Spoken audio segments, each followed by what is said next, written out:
Bismillahirrahmanirrahim. Assalamualaikum warahmatullahi wabarakatuh. Alhamdulillahirabbil alamin wa bihi nasta'in ala umuri dunya waddin.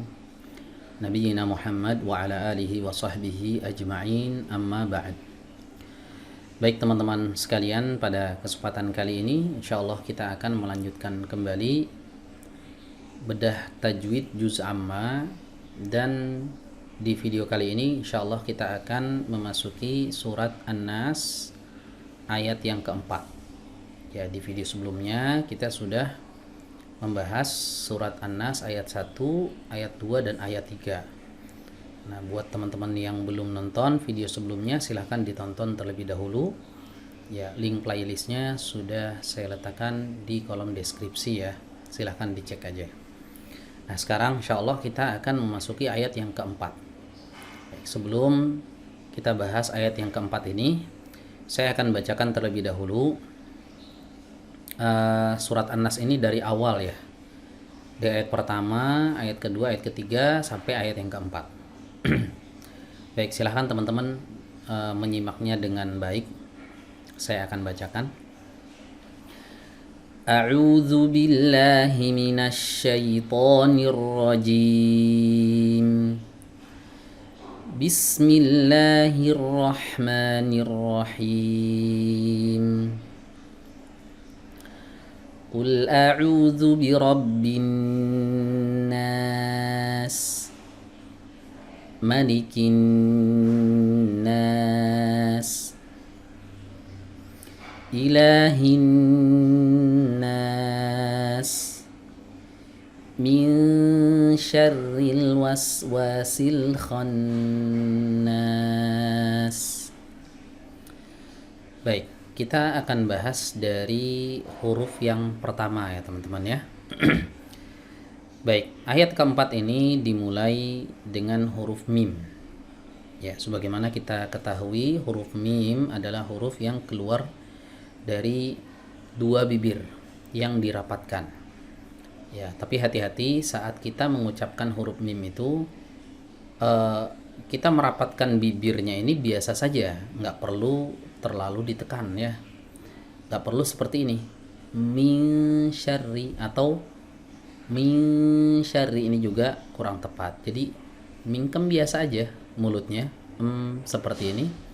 Mi, langsung pindah ke kasroh. Baik.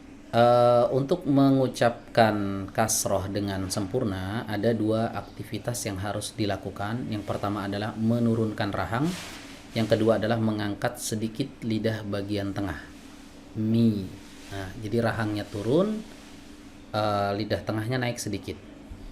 Nah, kalau tidak melakukan hal tersebut, dikhawatirkan nanti kasrohnya ini akan tidak sempurna ya, seperti yang dilakukan oleh kebanyakan orang saat mengucapkan atau membaca ayat yang keempat ini. Ya, banyak yang membaca seperti ini. Min syarril waswasil khannas. Nah, ini enggak sempurna kasrohnya. Jadi bukan min syarril tapi min syarril. Ya, seperti itu teman-teman cara mengucapkan mim yang dikasih harokat kasroh ya, atau yang berharokat kasroh dengan sempurna. Kasrohnya harus dibaca dengan sempurna ya, sebagaimana perkataan Al-Imam At-Tibi rahimahullah, wadun khifadin bin khifadin nil fami ya. Cara membaca dun khifad, yaitu huruf yang berharokat kasroh, adalah bin khifadin nil fami, dengan cara menurunkan mulut, maksudnya menurunkan rahang. Baik, kemudian berikutnya kita akan membaca huruf nun. Nah, huruf nun ini saat kita membacanya jangan langsung dibaca en, tapi dilihat huruf setelahnya. Ya, dilihat huruf setelahnya. Nun ini bertemu dengan huruf apa gitu ya. Nah, di sini nun setelahnya ada huruf shin. Ya. Kalau ada nun bertemu dengan huruf shin, maka akan muncul suatu hukum yang namanya ikhfa. Ya, ikhfa hakiki. Ya. Yaitu nunnya ini tidak dibaca dengan jelas n, tidak dibaca n tapi minsya, bukan minsya, ya. Jadi nggak boleh ada yang baca min syarril, salah. Yang benar min syarril. Baik, kemudian saat kita mengucapkan ikhfa, yang perlu kita perhatikan juga adalah huruf setelahnya ini huruf tebal atau huruf tipis. Ya, kalau hurufnya tebal maka ikhfanya ikut dibaca tebal.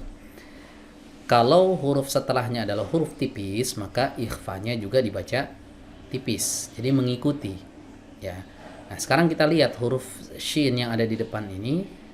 Ya, salah satu sifat yang dimiliki oleh huruf shin itu adalah sifat istifal dan juga infitah, menunjukkan bahwa huruf shin ini adalah huruf yang tipis. Maka ikhfa yang di sini juga dibaca tipis. Ya, tidak boleh dibaca begini, teman-teman. Min syarril. Ini sudah ikhfa, tapi ikhfanya ditebalkan. Nah, di situ letak salahnya. Jadi bukan salah ketika dia membacanya dengan ikhfa, bukan, tapi membacanya dengan tebal. Min syarril. Harusnya min syarril. Ya, dibaca tipis. Min dengan miu. Nah, kan beda suaranya ya. Jadi harus dijaga ketipisannya. Nah, untuk menjaga ketipisan ikhfa, ya satu hal yang perlu diperhatikan adalah pertama, kita bisa menarik bibir kita ke samping sedikit. Ning. Yang kedua, terkadang udah ditarik nih, tapi lidah belakang masih menegang. Nah, ini juga menyebabkan ikhfa tipisnya menjadi kurang sempurna gitu. Ya. Jadi menarik saja ini kurang cukup. Nggak cukup ya. Tidak cukup. Pastikan lidah belakang kita ini dalam keadaan rileks.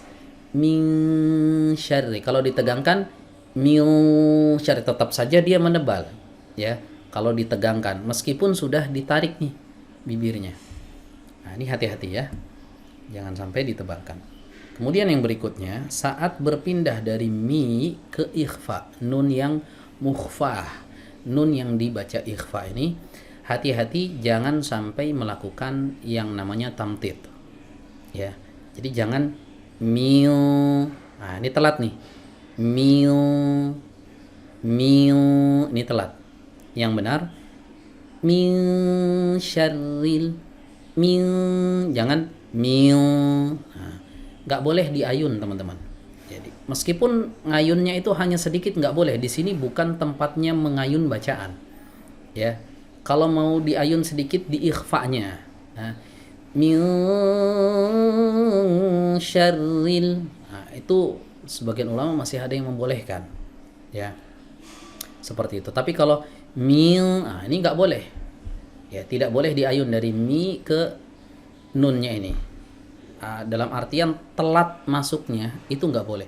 Jadi langsung min sya, bukan min. Nah, coba dengarkan. Agak telat, teman-teman. Min syarril, ini telat. Min syarril, enggak telat. Ya, ini yang disebut dengan tamtid. Ya, kesalahan yang tadi telat itu namanya tamtid. Atau sebagian ulama juga ada yang menyebutnya dengan istilah idkhal. Ya, ada juga yang menyebutnya dengan istilah isba'. Ya, jadi enggak boleh seperti itu, teman-teman ya. Pokoknya kaidahnya kalau ada huruf bersukun dalam keadaan mati gitu ya, atau dalam keadaan bertasydid, itu paling pantang yang namanya kita itu mengayun saat masuk ke huruf tersebut, itu nggak boleh. Ya, kayak ini contohnya nih, kul, ini nggak boleh, kul. Nah, ini telat nih masuknya, diayun nggak boleh. Bukan nggak boleh mengayun bacaan, boleh, tapi bukan di situ tempatnya. Ya, bukan di situ tempatnya, bukan mil. Nah, ini mengayun tapi tempatnya salah. Kalau tempatnya benar ya nggak masalah. Ya, selama ayunannya ini juga tidak sampai mencacati kaidah-kaidah dalam ilmu tajwid.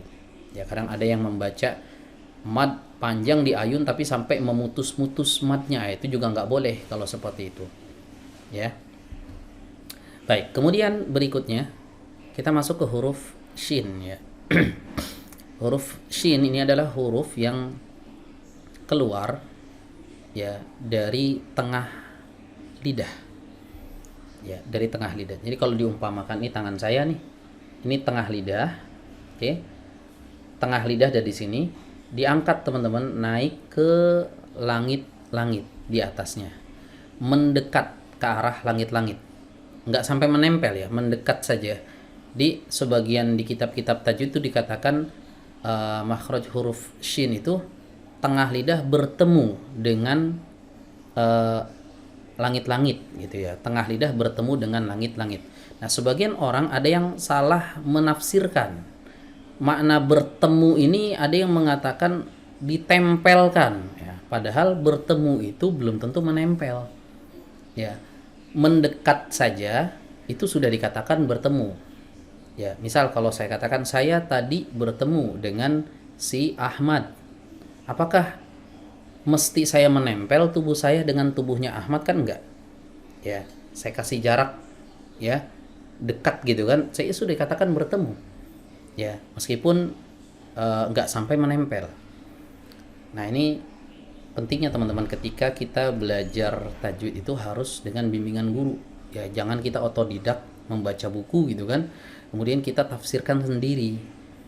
Nah, ini nggak boleh. Jadi kalau bertemu memang salahnya di mana? Kalau bertemu nanti sifat tafasyi yang ada pada huruf shin ini nggak akan bisa ditunaikan. Maaf, kalau bukan bertemu, menempel. Ya, kalau menempel sifat tafasyinya ini nggak akan bisa tertunaikan dengan baik. Ya, jadi nggak ditempelkan, tapi dia mendekat. Ya, minsya, minsya. Nah, begitu teman-teman ya. Nah, kemudian saat kita mengucapkan min, nah ini posisi tengah lidah udah naik, udah isti'dad, udah persiapan masuk ke huruf shin. Jadi jangan dijauhkan min sya, didekatkan. Jadi saat min, saat ikhfanya berlangsung, posisi lidah itu sudah membentuk makhraj huruf shin. Ya, sudah membentuk makhraj huruf shin. Jadi saat ikhfanya selesai, udah shinnya itu udah siap, tinggal kasih tafasyi, langsung pindah ke harokat fathah. Min sya. Nah, jadi nggak perlu membuat makhraj lagi. Ya, gitu ya teman-teman ya, cara mengucapkan ikhfa. Ya, dan ini berlaku pada bacaan ikhfa sebagian ya, ada yang dia ditempelkan, ada yang dia bersiap-siap. Ya, bersiap-siap masuk huruf shin. Nah, kalau huruf shin ini bersiap-siap, siap-siap masuk ke huruf shin. Ya, ancang-ancang. Ya, boleh ancang-ancang di sini, bahkan dianjurkan.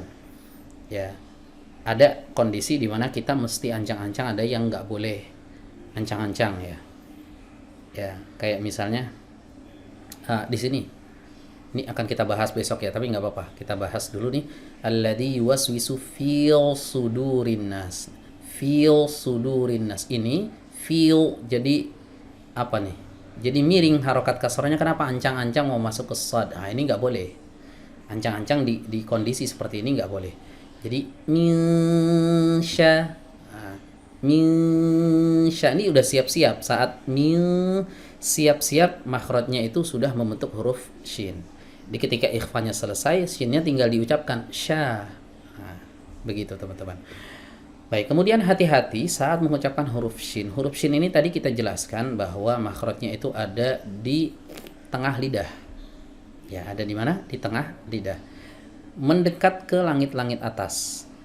Nah, sebagian dari teman-teman kadang-kadang ada yang membaca huruf shin ini dengan melibatkan bibir sampai monyong bibirnya. Minsya. Nah, ini nggak boleh teman-teman ya. Jadi melibatkan sesuatu yang tidak perlu dilibatkan.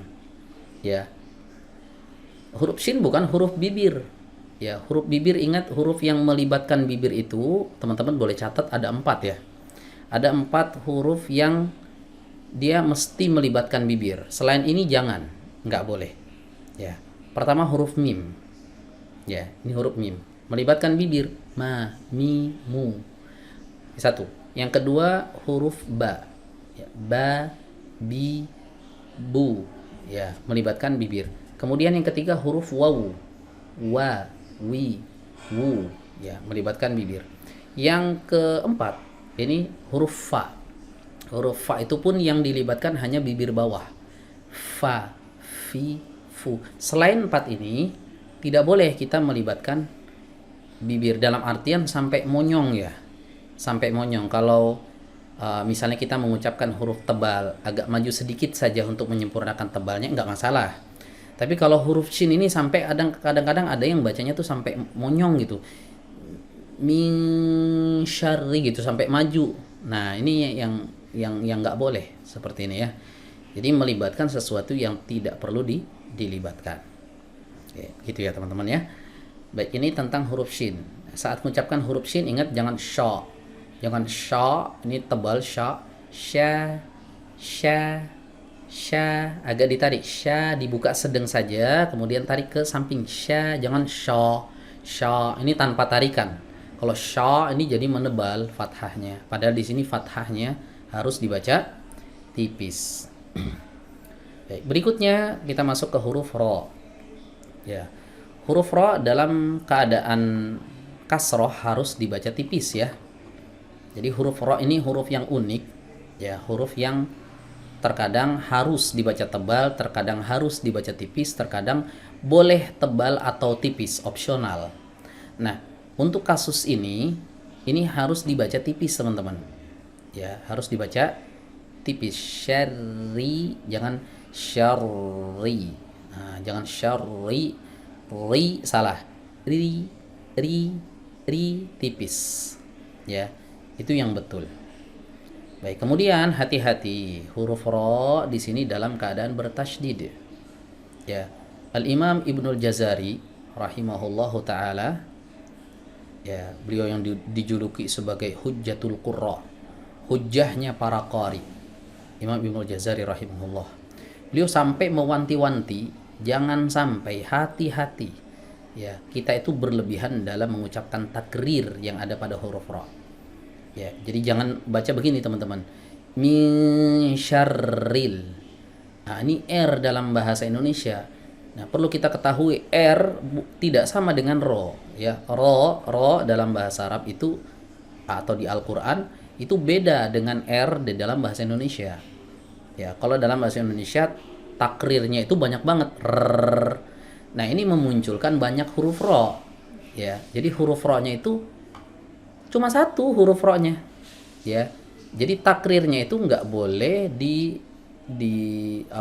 dinampakkan berlebihan. Memang huruf ro punya sifat takrir, bergetar gitu. Tapi getarannya ini jangan disalahpahami. Kadang-kadang sebagian yang belajar nih secara otodidak lewat buku tajwid aja belajarnya. Ya, dia cuma lihat huruf ro punya sifat takrir nanti bergetar, berarti harus digetarkan. Syarri itu menurut penafsiran dia. Ya, salah paham. Ya, saat kita belajar tajwid itu harus dengan guru teman-teman, nggak bisa melalui kitab kita baca otodidak, nggak boleh. Ya, jadi takrir yang dimaksud di sini getaran, tapi bukan seperti itu getarannya. Ya, bahkan Al-Imam Ibnul Jazari beliau mewanti-wanti ya untuk takrir di huruf ra ini agar di ikhfa itu diringankan. Ya, beliau katakan wa akhfi takriran idza tushaddadu. Ringankan takrir saat dia dalam keadaan bertasydid. Dia ini maksud di sini siapa? Huruf ra ya. Jadi huruf ra ketika dalam keadaan bertasydid akhfi takriran kata beliau. Sembunyikan takrirnya. Makna sembunyikan di sini kata para ulama bukan dihilangkan. Ya, bukan dihilangkan tapi diringankan. Ya, ini penjelasan Syekh Hisham Abdul Bari rajih ya hafizahullah taala. Beliau katakan maksud dari perkataan Imam Ibnul Jazari sembunyikan itu maksudnya ringankan, bukan disembunyikan dihilangkan. Jadi tetap ada takrir itu syarri bukan syarri dicadelkan juga nggak boleh. Ya, syarri ringan tipis, syarri bukan syarri. Ini nggak boleh. Ya, nah, seperti itu nggak boleh. Baik, jadi di sini ro-nya dibaca tipis. Ya, tidak boleh dibaca tebal. Untuk menyempurnakan tipisnya, tarik teman-teman. Syarri. Bisa lihat ya mulut saya. Syarri, bukan syarri. Kalau nggak ditarik, dia rawan menebal ya, rawan dibaca tebal. Ya, berikutnya di sini ada hamzah wasal. Ya, hamzah wasal ini adalah huruf yang ketika berada di tengah kalimat, ya, dia tidak boleh dibaca. Ya, ketika berada di tengah kalimat nggak boleh dibaca. Jadi anggap aja huruf ini nggak ada, kita langsung masuk ke huruf lam, gitu ya. Nah, sekarang kita masuk ke huruf lam. Syarril. Nah, huruf lam makhrajnya ada di mana? Huruf lam makhrajnya ada di tepi lidah, bagian depan, sampai ke muntahal hafah. Di sini teman-teman. Kalau saya ilustrasikan ini lidah, makhraj huruf lam ada di pinggir sini, pinggir bagian depan ya. Bukan di belakang, bukan di seluruh pinggirnya, enggak. Dari pinggir nih bagian depan sampai ke muntahal hafah adanya di sini. Ya. Dari sini sampai ke sini dan dilanjutkan ke sebelahnya. Ya, dilanjutkan ke sebelahnya. Jadi bagian lidah yang menempel ya pada muqaddamul hanak, makhrajnya itu kan ada di tepi lidah bertemu dengan muqaddamul hanak. Muqaddamul hanak itu langit-langit bagian depan gitu. Di atas gusi sedikit ya, di atas gusi sedikit saja. Ya. Itu ditempelkan seluruh tepi lidah bagian depan ini dari kiri sampai kanan, sampai sini. Ya, itu ditempelkan. Syarril ril ril hati-hati, jangan menebal, jangan ril, enggak. Ril. Nah, segitu. Bukan ujungnya aja ya, teman-teman ya. Bukan apa nih namanya? Roksul lisan, kepala lidahnya aja, bukan syarril. Syarril salah. Syarril. Nah, jadi tepi kanan kiri ini diikut sertakan. Ya. Ini diikut sertakan. Itu huruf lam. Ya. Jadi bukan real tapi real. Nah, lamnya dikenakan ya. Sisi kiri sampai sisi kanan. Ini semua nih. Ini semua disertakan, tempelkan kemana? Langit-langit di atasnya. Ya, langit-langit bagian depan. Syarril. Nah, gitu. Ya, baik. Kemudian huruf lam ini hati-hati, bukan huruf qalqalah. Ya, sebagian orang nih ada yang membaca huruf lam di sini itu dibaca pakai qalqalah. Kayak gini misalnya. Min syarril waswasil khannas. Nah, ini nggak boleh ya dibaca qalqalah.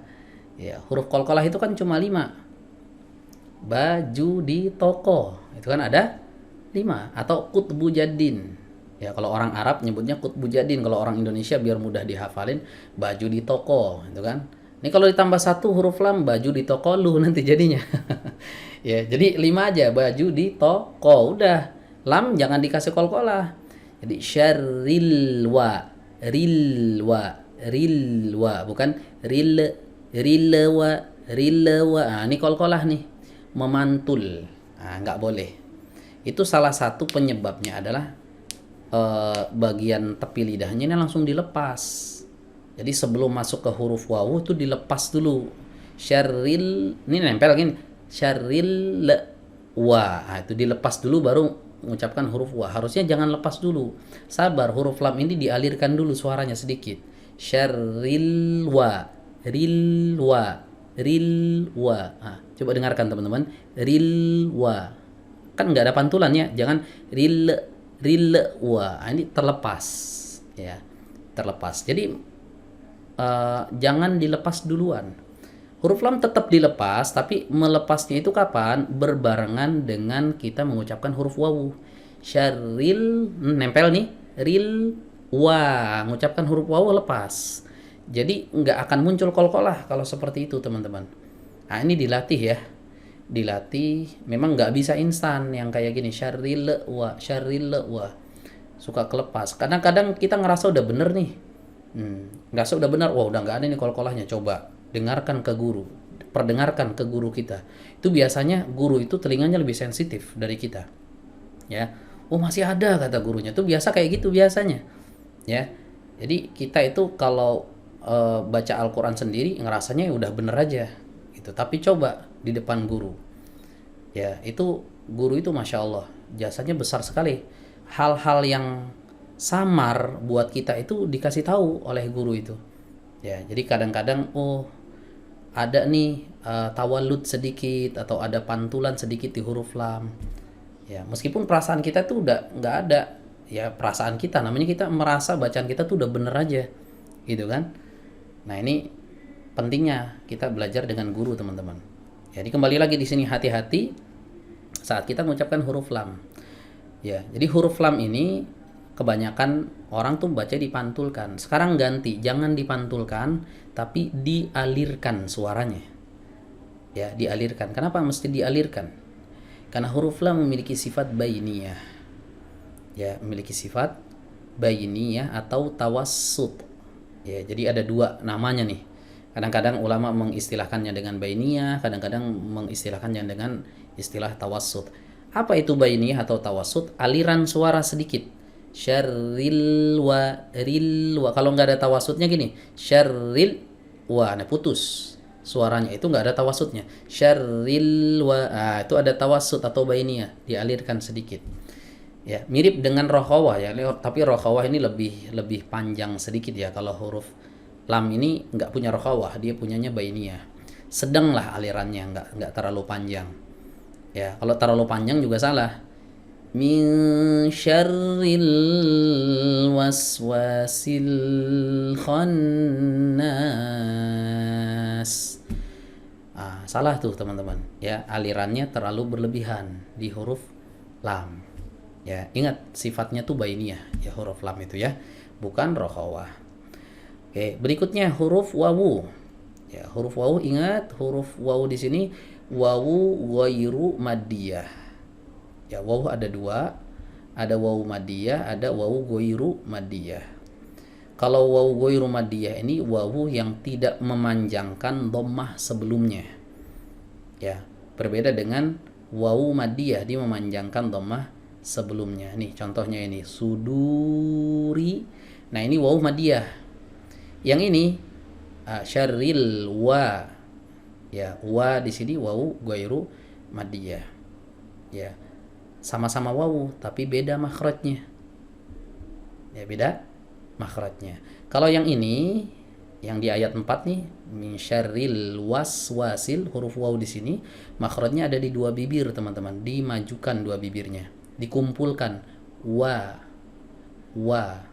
vokal w gitu kalau dalam bahasa Indonesia, apa kayak kita bilang mau kemana, mau ke warung, wa ini kan huruf w dia kalau dalam bahasa Indonesia. Nah kalau yang ini bukan di dua bibir makhrajnya, adanya di al jauf ya, di rongga mulut ya, sudu du. Nah ini kalau ini bukan w, ini u. Ini u yang dipanjangkan, u yang ini sudu u pendek, kemudian masuk ke sini jadi u-nya jadi panjang. Jadi ini vokalnya u kalau yang ini huruf w. Wa bukan uwa, bukan u tapi w ya. Waswasil. Di dua bibir. Ya intinya di dua bibir. Ya ada perbedaan lah intinya di sini antara wawu ghairu madiyah dengan wawu yang madiyah. Baik. Wa itu startnya dari depan teman-teman ya, startnya mulainya bibirnya itu maju. Syarril, nah lam biasa syarril wa, nah, maju dulu wa. Nah, jadi jangan syarril la nggak dapat huruf wawunya. Syarril wa, majuin ya. Min syarril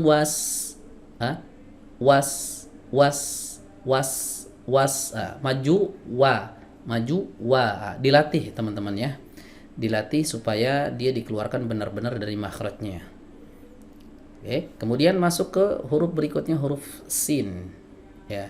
Ini udah dibahas kemarin ya, banyak nih huruf sin juga, huruf sin sudah dibahas nih huruf sin, tapi di sini huruf sinnya dalam keadaan sukun ya, huruf sinnya dalam keadaan sukun ya.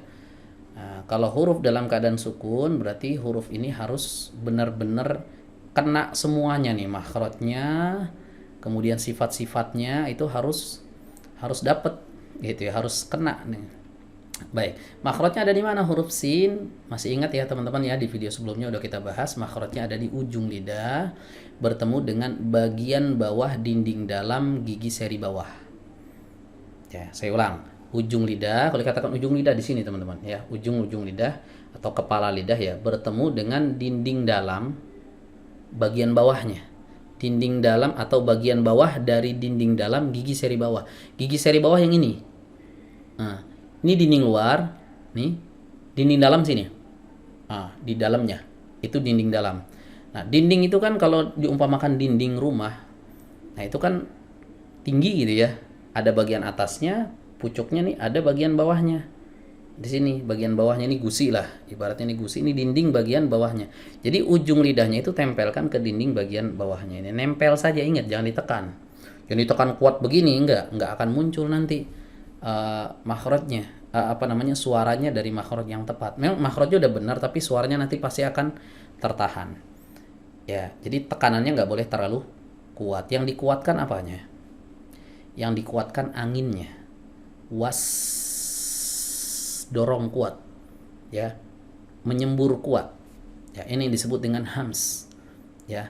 Jadi kalau kita letakkan telapak tangan kita di depan mulut, was, terdengar, ya. Kemudian hati-hati, huruf sin punya sifat sofir teman-teman, jadi tajamnya itu terdengar jelas gitu, desis tapi menajam, waswa, waswa, waswa, ya, hiddatus saut, ya, tajam suaranya, itu yang disebut dengan sofir, ya, waswa.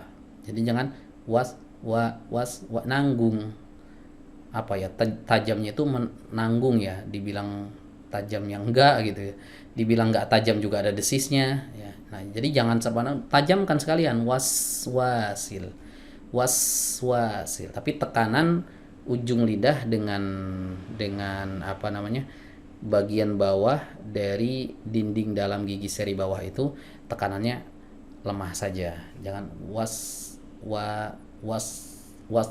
jangan ditekan kuat, waswa. Nah, gitu, tempel saja dia ya. Baik, kemudian waw yang di sini harus sama bunyinya dengan waw yang sebelumnya. Waswa, tetap startnya dari depan teman-teman. Nah, perhatikan, saya baca dari sini. Waswa, dari maju, dari depan posisinya. Waswasil. Semua huruf dilafalkan itu start awalnya dari makhrajnya. Ya, start awalnya dari makhrajnya. Di mana waw? Di dua bibir dimajukan. Dari situlah startnya. Ya. Contoh yang lebih jelas di huruf ba. Huruf ba dari mana makhrajnya? Dari dua bibir yang dipertemukan. Startnya dari situ, mingkem dulu, atau huruf ba, baru ucapkan fathah, ba. Nah, gitu, dari startnya dari makhraj. Mulainya harus dari makhraj. Jadi kita harus tahu dulu nih makhrajnya di mana. Huruf waw makhrajnya ada di ujung dua bibir yang dimajukan. Maka startnya dari sana. Wah, dari maju. Sebelum membaca fathah itu bibir udah maju duluan. Wa, tapi hati-hati jangan wa, jangan tebal. Ya, wasil. Wasil. Ya, paham teman-teman ya? Begitu caranya. Ya, baik. Kemudian alif di sini mengikuti huruf sebelumnya. Jadi kalau huruf sebelumnya tipis, alifnya tipis. Kalau huruf sebelumnya tebal, alifnya tebal. Tipis ya. Jangan waswasil khannas, salah. Waswasil. Nah, kemudian rokhawah di huruf sini harus sempurna. Waswasil, jangan diputus. Waswasil salah. Waswasil. Nah, gitu ya, panjangnya 2 harokat wa yang ada di sini. Sil, sempurnakan. Si, tadi kita udah sebutkan cara melafalkan huruf kasroh itu dengan cara diturunkan rahangnya, kemudian diangkat sedikit lidah bagian tengah. Si. Nah, begitu ya. Huruf sin tadi udah kita bahas. Kemudian ini huruf apa? Alif? Bukan. Bukan alif. Ini yang tadi di sini. Huruf apa namanya? Hamzah wasal. Ya. Hamzah wasal. Beda teman-teman, kalau alif itu atasnya itu nggak ada simbol ini nih. Nah, ini alif nih. Khannas nih alif. Kalau yang ini bukan alif, ini hamzah wasal. Ada simbol ini nih. Ini namanya ra'sus sad, kepala huruf sad.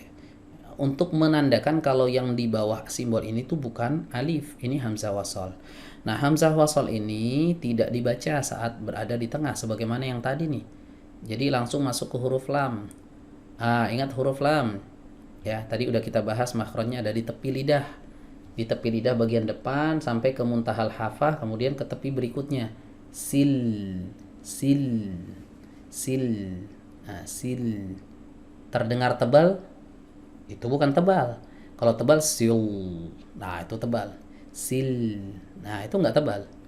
Ya, sil itu cukup segitu. Memang begitu makhraj huruf lam itu ya. Bukan sil. Nah, ini kalau sil memang tipis dia. Tapi tepi lidah bagian depannya ini enggak dilibatkan. Padahal makhraj intinya di sini. Makhraj intinya ada di tepi lidah. Coba aja buka kitab-kitab tajwid. Ya, huruf lam itu bukan di kepala lidahnya tapi tepi lidahnya. Ya. Jadi makhraj huruf lam itu ada di situ, di tepi lidah. Ya, di sini. Ya, huruf lam. Ya, kalau kata Imam Ibnul Jazari, wallamu adnaha limuntahaha. Lam itu di bagian adananya. Adananya itu bagian paling dekat dari hafah. Hafah itu tepi. Ya, paling dekat dari mana? Dari bibir. Ya, paling dekat. Kalau yang jauh ini huruf dod. Ya, paling dekat di sini. Sampai ke muntahal hafah. Itu huruf lam. Hati-hati, jangan kolkolah. Wasil, sil. Ini sering banget kami dapatkan lamnya di kolkolah melulu gitu. Di sini bukan huruf kolkolah ini teman-teman ya. Jadi hati-hati saat mengucapkan huruf lam yang di sini maupun yang di sini. Ini nggak ada kolkolahnya. Min syarril waswasil kha bukan sil kha ya, jangan dikolkolah, hati-hati ya. Berikutnya huruf kha ya, huruf kha keluar dari tenggorokan bagian atas disertai hams ya. Kalau nggak disertai hams jadi huruf ghain ya, jadi harus ada hamsnya. Kha. Tenggorokan bagian atas itu di mana? Tenggorokan bagian atas itu ada di jadrul lisan, ada di akar lidah. Ya, akar lidah ditempelkan ke langit-langit lunak, di atasnya kha. Nah. Baik, kemudian huruf kha ini ingat dia ini huruf yang memiliki sifat hams dan juga rakhawah.